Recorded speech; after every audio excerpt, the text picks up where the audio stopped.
Fala, meu povo.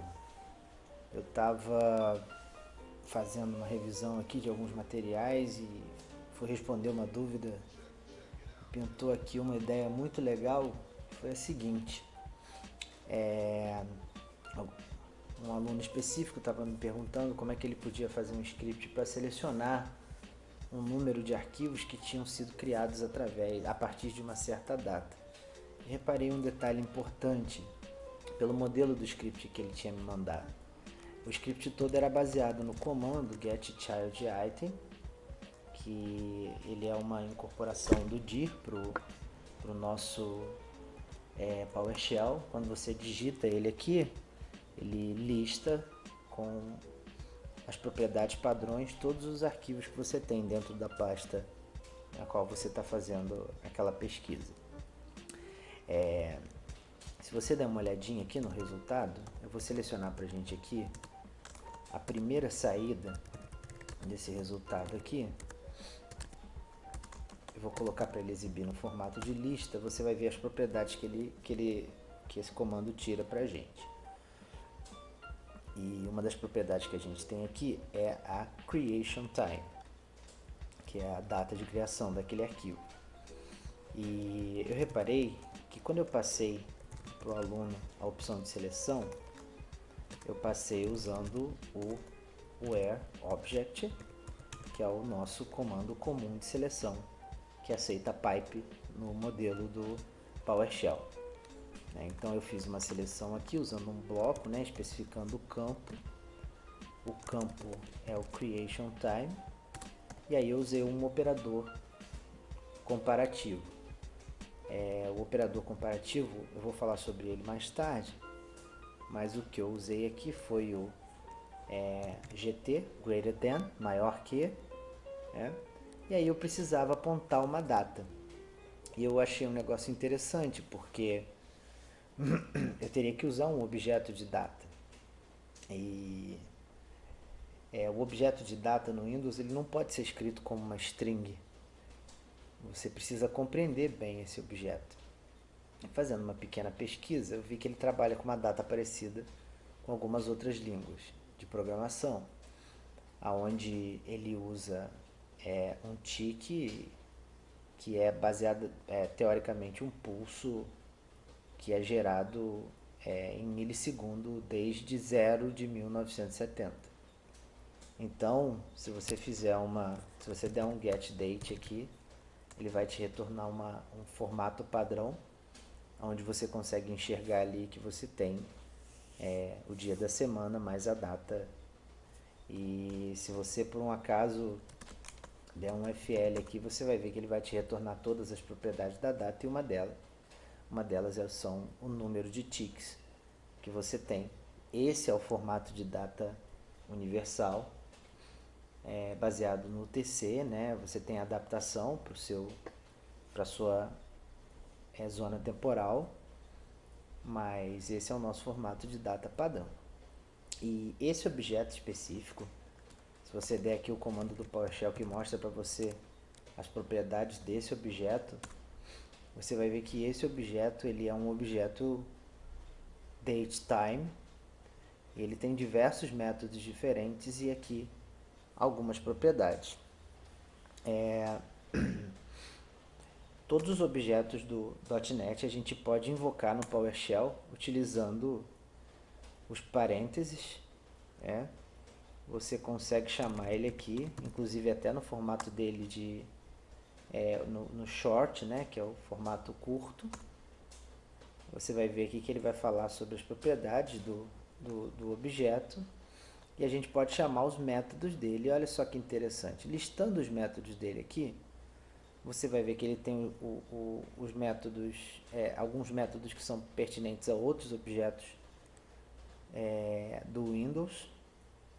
Ele tem as propriedades que a gente já comentou. Por exemplo, se você chamar aqui a propriedade,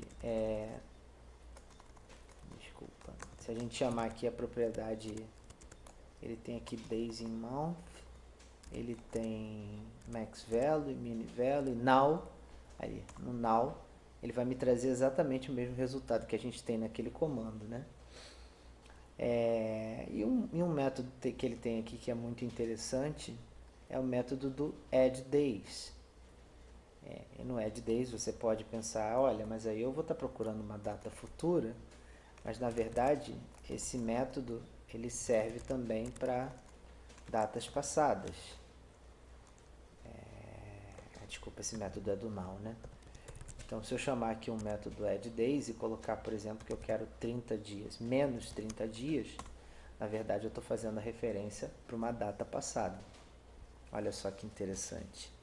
Eu posso usar também, eu tenho a propriedade do addDays, eu tenho também a propriedade do addHours, addMinutes, addMonths.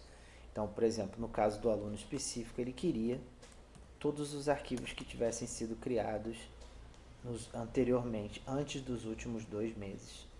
Então eu posso usar aqui a propriedade addMounts e eu posso utilizar aqui o -2. E aí ele vai me trazer a data exata. Então aplicando isso naquele modelo de comando que a gente tinha determinado antes, eu vou usar aqui o aObject e junto com o meu campo de seleção, com meu bloco de seleção, eu vou usar aqui o valor menor que, né? E vou usar aqui o valor datetime.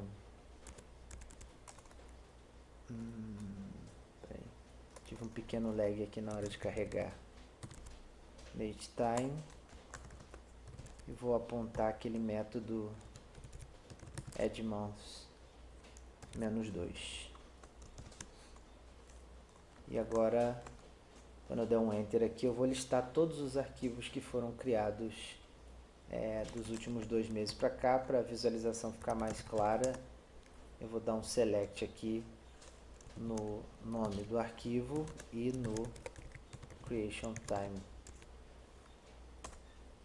Ok, ele está listando uma quantidade de arquivos grandes aqui, porque eu estou trabalhando dentro da pasta System32 e muitos arquivos foram criados anteriormente ao nosso prazo de seleção. Então você vai reparar aqui que todos os arquivos que estão sendo listados, eles foram criados antes a 2 meses atrás, a maioria aqui em 2019, tá? Só para incrementar um pouco o detalhe aqui, o tempo ele não necessariamente precisa ser um único valor, você pode determinar um bloco usando o AND, que é um outro operador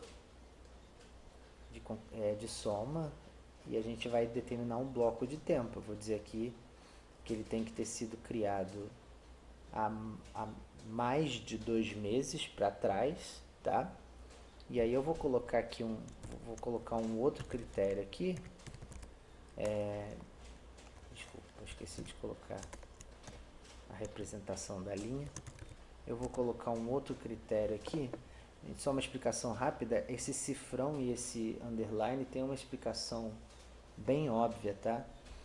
Na verdade, eles estão fazendo referência ao resultado que vem da linha anterior. Se você bate o cifrão e a linha puro, ele vai retornar toda a linha que veio do comando anterior.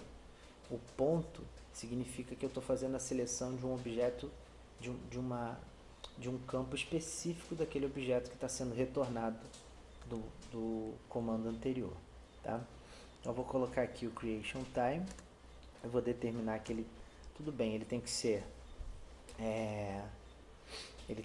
menor que maior, de mais de 2 meses para trás, mas eu também não quero que ele seja muito antigo, então eu vou colocar aqui que ele precisa ser maior que, aí vamos lá, date time, deixa eu completar aqui,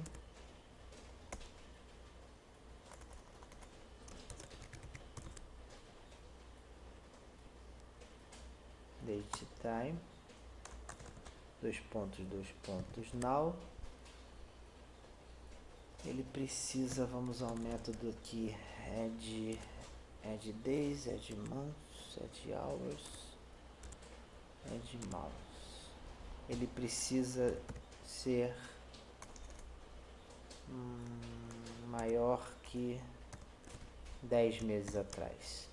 Então agora eu estou determinando que a minha seleção ela vai funcionar no intervalo entre 2 meses atrás, vai ser o início, e na linha temporal inversa terminando em 10 meses atrás. Tá? Vou dar um Enter aqui para ele fazer a seleção. E só para você ter uma ideia, quando eu der um Date and Time aqui e colocar o Add Mouse, desculpa, preciso colocar o Now aqui e chamar o método aqui. Eu colocar 10 meses para trás, ele vai me retornar dia 15 de julho de 2019. Então os arquivos que eu tenho aqui, todos eles foram criados. A gente pode mandar ordenar aqui, se for necessário. A gente pode fazer a ordenação. Deixa eu colocar aqui no FL.